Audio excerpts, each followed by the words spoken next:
prezența ta, Iisuse, eu aștept să mă umpli tu cu puterea ta. Cu ființa mea stau în prezența ta și vreau să ții atât de mult te iubesc,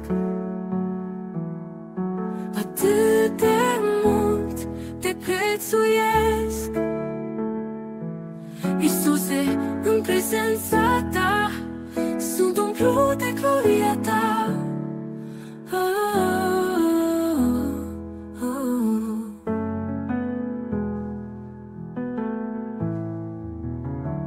În prezența ta sunt uimit de frumusețea ta.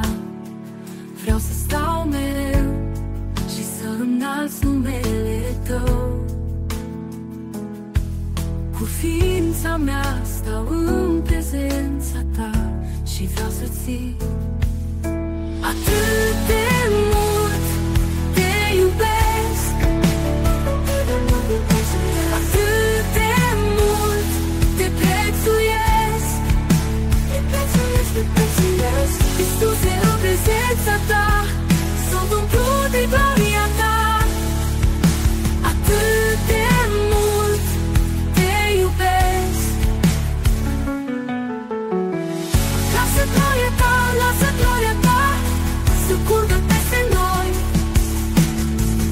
Lasă gloria ta, lasă gloria ta să curgă peste noi.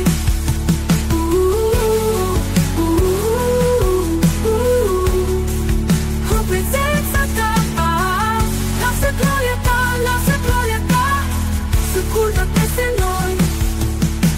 Atât de mult te iubesc,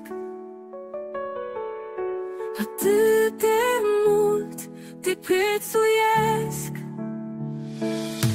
Iisuse, în prezența ta sunt umplut de gloria ta.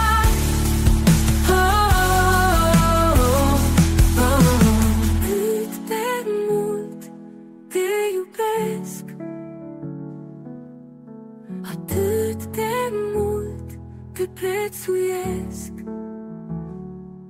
Iisuse, în prezența ta sunt umplut de gloria ta.